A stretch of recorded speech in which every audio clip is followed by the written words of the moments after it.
गांव के सरपंच के खिलाफ शिकायतों को लेकर उपायुक्त से मिले लोग।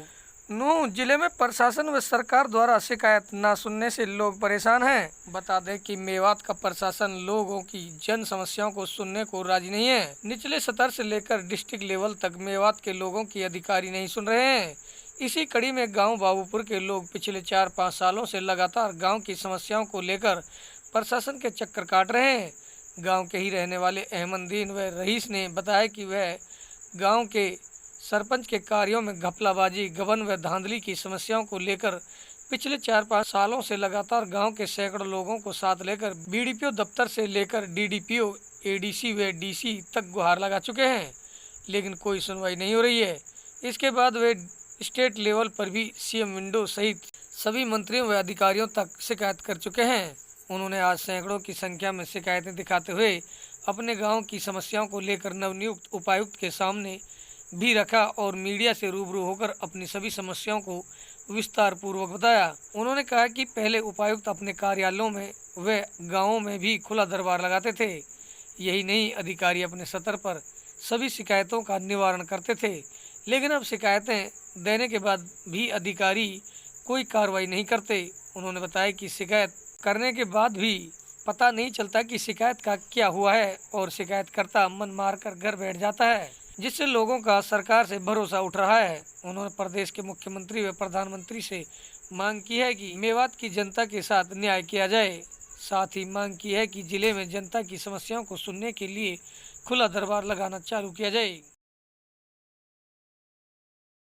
मेरा नाम है अहमदीन, मेरा गांव है बाबूपुर, नूंह खंड में पड़ता है। हमारे गांव के अंदर सन 2016 में सरपंच जो बने थे उसको गांव ने निर्विरोध बनाया था। उसके बावजूद उसने गांव की जो 8 एकड़ ज़मीन थी पंचायत की, उसमें 22 बीपीएल प्लॉट थे, एक जोहड़ था और हरे भरे पेड़ थे उसमें। उनको सबको अपने निजी स्वार्थ के लिए एक बार करा दिया। पहले ही उसमें गबन हुआ पड़ा था, पहले ही गबन कर रखा था, उसके बाद उसने उनको करा दिया अपने निजी स्वार्थ के लिए। और उसकी हमने दरखास्तें लगाई, काफ़ी हर जगह लगाई, कोई जगह ऐसी ना छोड़ी जहां हमने उसकी कंप्लेंट नहीं करी। लेकिन जो है ना, बीडीओ ऑफिस में सारी दरखास्त आती थी, बीडीओ ऑफिस वाले सारी दरखास्तों को दबा देते थे। वो सरपंच जो थी अनपढ़ है, लेडीज़ है, उसका पति वो टीचर है, उसका जेठ है वो टीचर है, उसका देवर है, कि ये तीनों बहुत चालबाज हैं और उस कार्य को, उसके सरपंचनी के कार्य को वो करते हैं और उससे सारे कामों में वो शामिल हैं। उसके साथ साजबाज होकर उन्होंने मोटा गबन किया हुआ है। हमारी हर दरख्वास्त को दबवा देते हैं। बीडीओ ऑफिस में तौफीक सेक्रेटरी, जो एक सेक्रेटरी है, वो सारे कार्य को वो करता है, उनके घर पे बैठ के सारे कार्य करता है। कोई आज तक उसने ग्राम सभा की मीटिंग नहीं की, जबकि हमने कई बार इसके लिए भी दरखास्तें लगाई है डीसी साहब के यहाँ, लेकिन उन्होंने एक भी नहीं सुनी। और उन्होंने सारी जो है मीटिंगें उनके घर पे की हैं, उनसे आपस में मिल के की हैं। शिकायतकर्ताओं को एक बार मीटिंग में नहीं बुलाया और शिकायतकर्ता को उल्टा धमकाने लगते हैं। हम गांव से आते हैं, ये नूंह में रहते हैं, नूंह में हमें जान से मारने की धमकी और देने लगे हैं, धमकाने लगे हैं।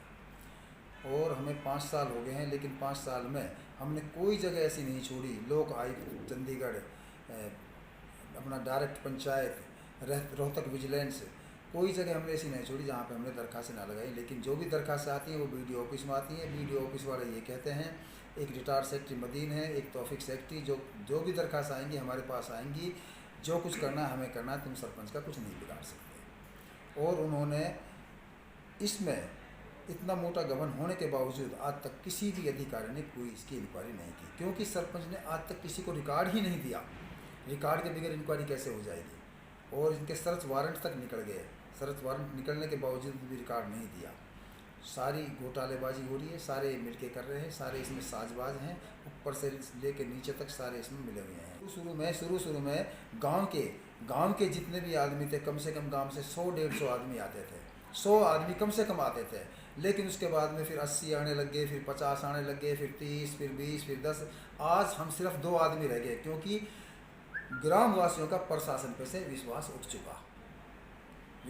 चुका। इतने दिन होने के बावजूद जब कुछ नहीं हुआ तो प्रशासन पे से, सरकार पे से ग्रामवासियों का विश्वास उठ चुका। लेकिन हम आज भी इस चीज़ पर कायम है, हमें विश्वास है, हो सकता है हमें न्याय मिले।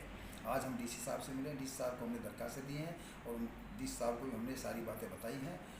सर क्या नाम है और आज किस काम से आप यहाँ आए? मेरा नाम रईस है। हमें गांव के मसले में ढूंढ रहे थे, काफ़ी दिन हो गए, हमें 5 साल हो गए तकरीबन।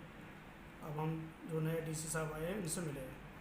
अब इन्होंने आश्वासन दिया, देखो हम जांच कराएंगे उसकी। अब देखो न्याय मिलता है या नहीं मिलता उसको।